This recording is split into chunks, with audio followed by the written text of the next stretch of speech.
İsmayılıda Azərbaycan Dövlət Rəsm Qalereyasının yaradıcılıq emalatxanası təşkil edilib. Tədbirdə həm paytaxtdan gəlmiş peşəkar rəssamlar, həm də rayonun gənc və yeniyetmə rəssamları iştirak edib. Qonaqlar əvvəlcə İsmayılının gəzməli görməli yerlərində olub, gördükləri mənzərələri öz əsərlərində əks etdiriblər. Daha sonra isə həm peşəkarların, həm də gənc rəssamların əl işlərinin sərgisi təşkil edilib.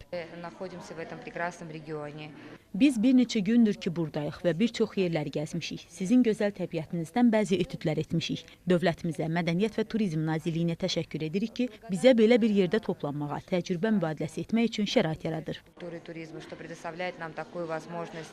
Elə bu cür tədbirin keçirilməsində əsas məqsəd də gənc rəssamlarla təmas yaratmaq, təcrübə mübadiləsi həyata keçirməkdir. Tədbir çərçivəsində ustad dərsləri isə bu işə xüsusi töhfə verir. Həmçinin yeni istedadların üzə çıxması üçün imkan yaranır. Gənclərimiz içərisində elə istedadlı gənclər var ki, valideynlər bəzən bunu hiss edə bilmirlər, buna əhəmiyyət vermirlər.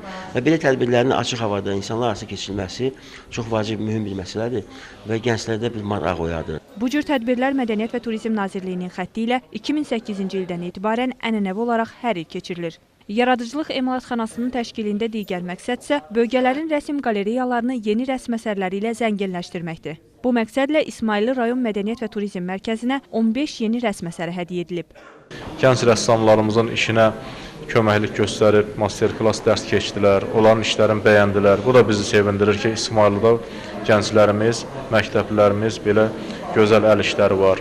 Həmçinin rayonun bütün idarə təşkilatlarından qonaqlarımız gəlib bu günlərin bu təşkil olunmuş sərgiyə. Qeyd edək ki, bugünədək bölgələrin rəsm qalereyalarına 300-ədək rəsm əsər təqdim edilib. Gülşən Aslanova, Səadət Rəhimova, Kanal S xəbər.